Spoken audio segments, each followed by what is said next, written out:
Today we don't have access to BMW's Wi-Fi, so we're going to do a little magic and transfer them by USB. But we just wanted to show you the full experience of how this would work. In addition, we've worked on a new UI that Adam will talk about briefly, and then we'll go back to show you the photos on the server. Cool. Let me get back to that slide real quick. Awesome. Yeah, so just in case you were worried, the actual front end for the application we showed was just a prototype. We're working on polishing it up and making it a little bit more modern. So we just want to make sure we have icons that actually represent what the different actions are. For instance, voice is the microphone people recognize from every Google application ever. And we really want to have a beautiful way to show the car metadata to the users as well. So for instance, here we'll have like the username, location of the photo, current temperature, speed, etc. So we're actually going to be capturing all this information using the SDKs, and already are capturing some from the phone directly. Just needs to be serviced to the user better. So yeah, awesome.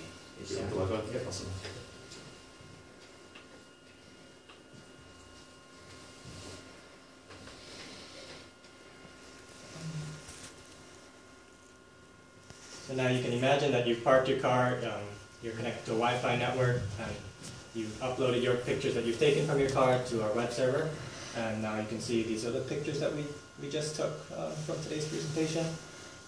And right now we also have we have a photo grid, and we have a basic slideshow where you can run through the pictures. And basically, now that we have the photos on our website, it's a great starting point, and we can pretty much do whatever we want with the photos. We talked about the machine learning and computer vision techniques and using car data, and pretty much the possibilities are endless from here. We'll switch back to the PowerPoint. Or you can switch back to this.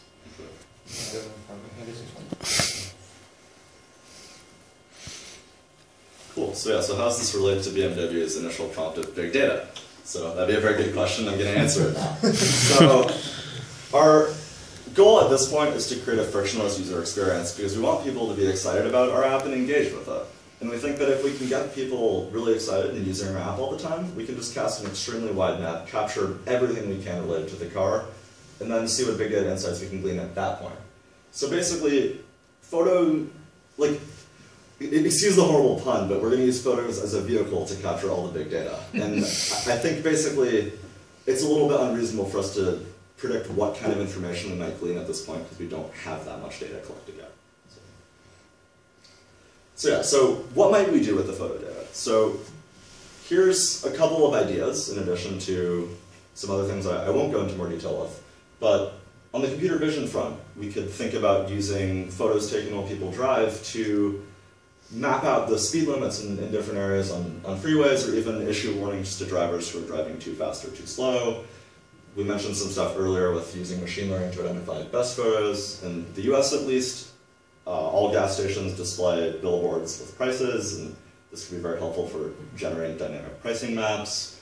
And I think something that would be really cool is, especially if they're internal-facing cameras, we could have some sort of ignition activation on facial recognition, or unlocking when someone's approaching with an improved face, etc.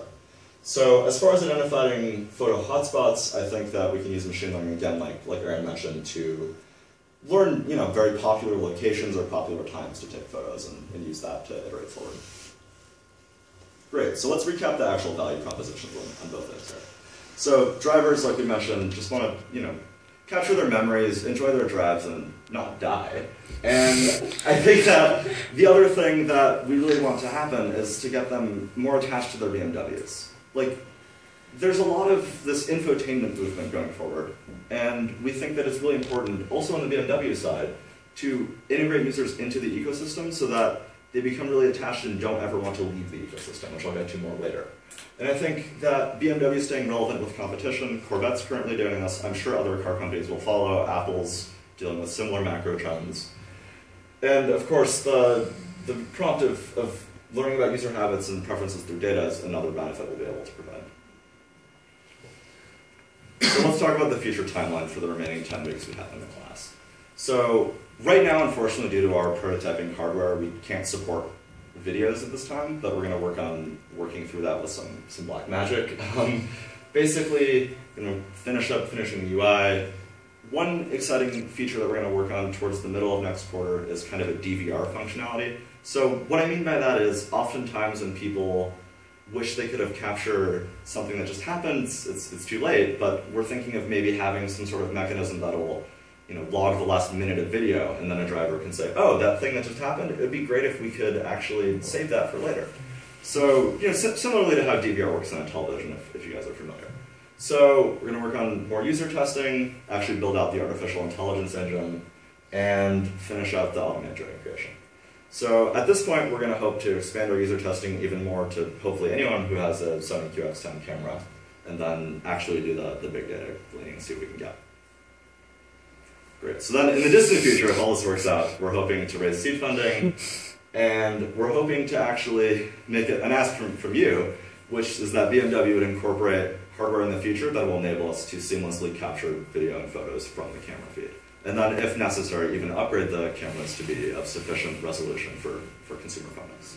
And I think the last quote here is kind of what I was alluding to earlier with mentioning the importance of the BMW ecosystem. So I think that this is the kind of thing that we will want users to be saying. So like, I don't want to get an Audi because all my journeys are already within the BMW ecosystem. We want to make it such a frictionless experience, yet high friction to leave. So, great, yeah, thank you so much for hosting us. We'd love to hear any questions or feedback. And then our contact info is listed there.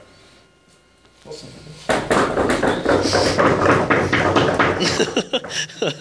Thank you. Great show.